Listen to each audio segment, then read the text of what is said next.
Shalom semuanya. Puji Tuhan.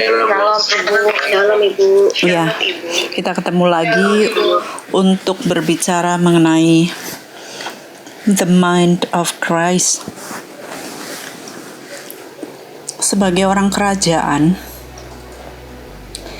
kita boleh belajar teori macam-macam, tetapi saat kita tidak sync dengan the mind of Christ, maka kita tidak akan memiliki pikiran Kristus. Sebab the only thing that we have the mind of Christ, kita harus sync dengan Dia. Nah, saudara belajar seperti ini, saudara sedang belajar knowledge. Ingat kan waktu itu saya sampaikan bahwa pelajaran-pelajaran ini merupakan transfer knowledge. Tetapi saudara sendiri harus mulai memiliki pengertian yang ilahi bersama dengan Kristus. Bagaimana kita bisa memiliki pengertian ilahi? Bagaimana kita bisa memiliki pikiran-pikiran Kristus? Satu-satunya adalah duduk di kaki Yesus. Untuk kita sync dengan Dia. Untuk kita menyerap pikiran-pikirannya. Jikalau di dalam ayat-ayat yang kita baca baru saja 1 Korintus 2 ayat 16 dikatakan bahwa siapakah yang mengetahui pikiran Tuhan sehingga ia dapat menasihati dia, tetapi kami memiliki pikiran Kristus. Nah, yang dibilang kami itu adalah penulis dari surat tersebut. Ya, dengan rekan-rekannya yang sudah dia muridkan, murid-murid Rasul Paulus. Mereka berjalan bersama, melayani bersama, berdoa bersama, berpuasa bersama, berlutut bersama, ya. Mereka mengajar dan kemudian mereka sampai dianiaya dan sebagainya. Mereka berjalan untuk bersama-sama mengetahui the mind of Christ. Bahkan kalau kita belajar, Rasul Paulus pun berada di Arabia ya selama 13 tahun. Dia belajar di sana sungguh-sungguh untuk tidak hanya muter cari para rasul yang mendahulu dia, tetapi dia sendiri belajar sampai begitu dalamnya dia punya pengetahuan sampai Rasul Petrus pun berkata, wah, tulisan-tulisannya itu dalam, sulit dipahami. Ya, bahkan beberapa orang memutarbalikannya menjadi kesesatan bagi diri mereka sendiri. Nah, pemikiran yang dalam, pemikiran yang sampai bisa dibukakan dan diajarkan sedemikian rupa merupakan pembelajaran beliau sendiri dengan Yesus. Kalau di IDTC saya seringkali menceritakan mengenai software update, ya. Kita di handphone kita sering kan ditanya siapa yang mau software update software gitu ya. Terus saya nanya mereka, biasanya kalian kan ada pertanyaannya tuh, mau sekarang atau later atau overnight. Nah, kalau saudara gimana? Apa yang saudara lakukan kalau nongol itu update software? Later, ya. Later juga. Yang lain? Kalau tidak ada kepentingan bisa langsung saat itu, Ibu. Itu later, ya. Update later. Later, ya. Wah, later. Later itu tomorrow atau the next day, the day after tomorrow atau next week atau never, actually. Tidak mau. Kayak ada ultimatum harus update. Final tomorrow. Kalau ada never, kayaknya kita bisa hit never ya. Iya, tomorrow lagi. Iya, tomorrow lagi ya. Nah, itu kan tergantung kita. Kita sudah pegang ini koneksi, alat koneksi. Ya. Doa. Kita pegang HP. Nah, sudah ditanya dari pusatnya, dari Nokia-nya, dari Samsung-nya, dari iPhone, iPad, Apple-nya, mau nggak? Tapi kita later gitu, karena buat kita itu nggak penting. Yang penting yang saat ini kita jalani, kita senang dengan zona lama, kita senang dengan anggur lama. Nah, itu yang menjadi problem bagi kita-kita di dunia kerohanian. Kita tidak advance karena kita tidak mau update software. Padahal Tuhan setiap kali menawarkan kepada kita dan always new every morning. Ya, always new. Rahmatnya itu always new every morning.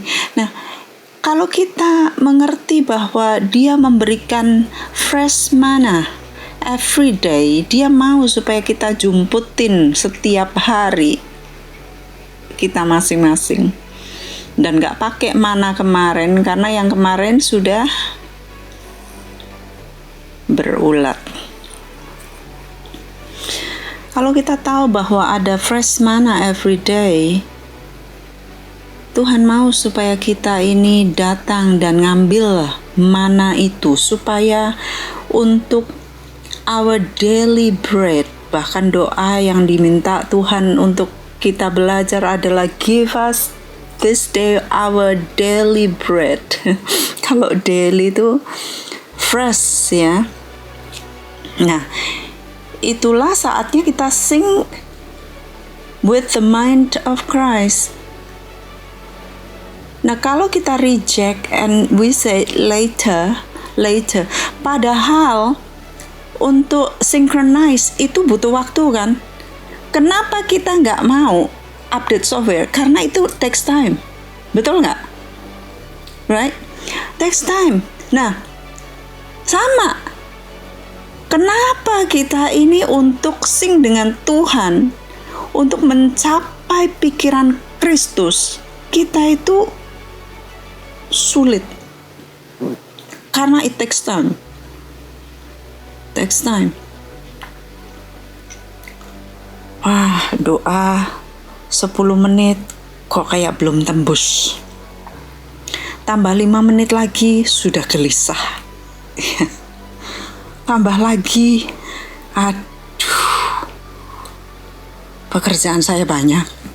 Nah, baru kemarin ada seorang pria datang, lalu dia sharing dan kemudian saya doakan dan saya akhirnya analisa, ya kamu kurang doa. Iya Bu, saya ini doa ya. Tuhan terima kasih untuk pekerjaan saya, untuk istri saya, anak-anak saya. Terima kasih Tuhan. Berkati saya gitu. Udah mau ngomong apa lagi Bu? Saya bilang, itu mah kamu datang minta-minta. Bukan intimacy, bukan synchronize, bukan nyerap power, bukan recharge, bukan charging. Kamu cuma datang, lapor terima kasih dan kamu minta. Hari-hari kamu itu yang kamu lakukan, iya kamu garing. Kamu pikir baterai roh kamu bisa kamu pakai itu sepanjang hari? No way. Minimal itu 1 jam loh. Minimal Tuhan bilang, tidak sanggupkah engkau berjaga-jaga dengan aku 1 jam saja? Tarry with me 1 hour. Itu 1 jam itu minimal. Nah, kalau minimal itu tidak dipenuhi power kita, drop lah. Nah, kalau saya sudah hari-hari sudah 1 jam, lebih dari 1 jam, nah saya kan nyimpen baterai. Kalau memang hari lain saya ada kepentingan lain, ada kepentingan yang saya tidak bisa lama-lama dalam doa. Walaupun sebenarnya saya tetap bisa gitu. Tapi mungkin saya bangun kesiangan atau saya menyepelekan dan saya ngurusin ini itu yang nggak penting, yang kurang penting. Nah, ya begitu saya masih punya reservasi dari doa-doa yang kemarin, walaupun itu sebenarnya tidak bisa dibikin alasan karena deliberate tadi, fresh mana tadi. Ya. Nah, ya akhirnya setelah saya jelaskan, terus ibu ngapain aja doanya? Oh, doa saya tuh doa nggak banyak minta. Saat saya masuk dalam doa, saya masuk di hadirat Tuhan semesta alam. Saya menyembah kekudusannya, kemaha agungannya. Di pelataran Dia, saya melupakan diri saya. Ya, buat saya hari-hari mencari Tuhan itu ekstasi. Ekstasi, I tell you, ekstasi.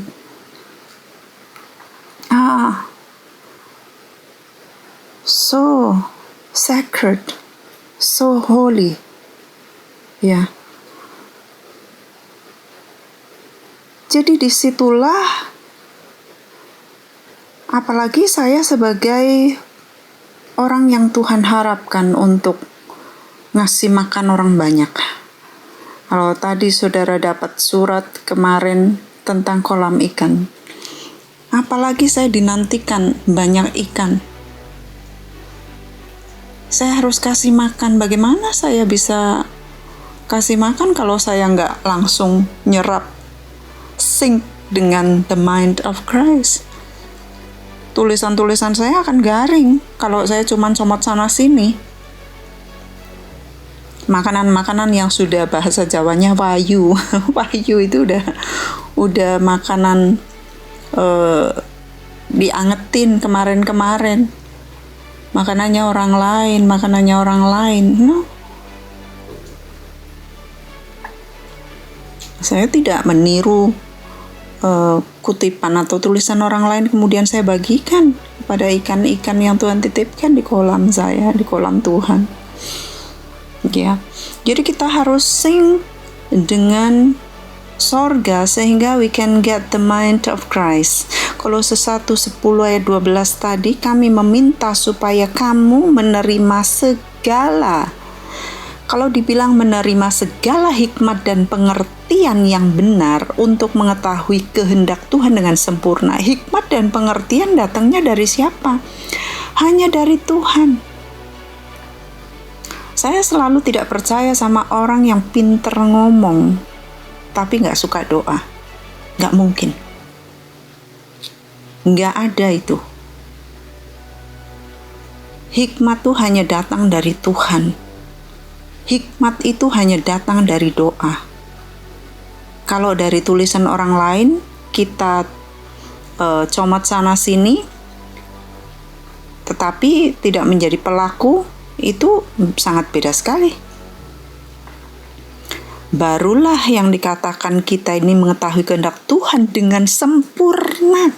Bayangin kalau Tuhan mau minta kita itu supaya kita mendapatkan hikmat dan pengertian untuk mengetahui kehendak Tuhan yang sempurna, untuk kita berkenan kepadanya dalam segala hal.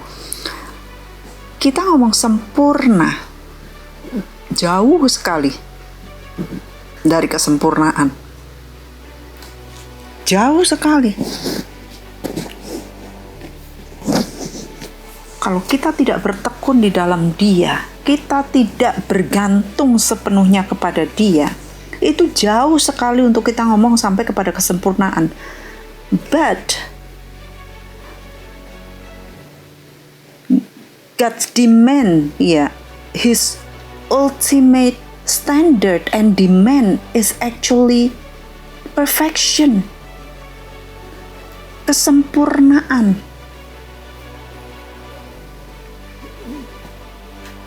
Nah, sebenarnya kita bisa sampai kepada pengertian pemikiran Tuhan yang sempurna. Semuanya disediakan bagi kita. Itu sempurna menurut ukuran Tuhan ya. Menurut ukuran Tuhan kepada kita masing-masing. Karena tidak mungkin Tuhan itu memberikan semua pikirannya kepada kita. Kita bisa meledak, hancur, berkeping-keping, sudah di lebih kecil berapa ribu, puluhan ribu juta bandingin atom gitu.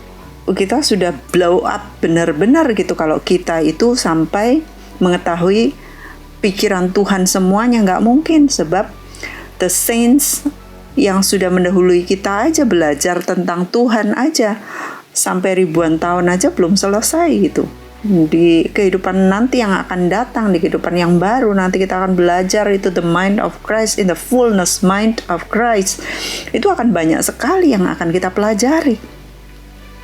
Tetapi porsi yang Tuhan mau untuk kita mengetahui the mind of Christ while we are on earth, itu adalah sesuai dengan takaran bagi misi, panggilan, visi yang Tuhan berikan kepada kita. Ya. Nah, kesempurnaan, ukuran kesempurnaan kita masing-masing berbeda satu dengan yang lain, tetapi maksudnya yang dituntut adalah pengejarannya itu bagaimana sampai kita bisa mengejar kepada kesempurnaan kehendak Tuhan dengan hikmat dan pengertian with the mind of Christ itu bagaimana.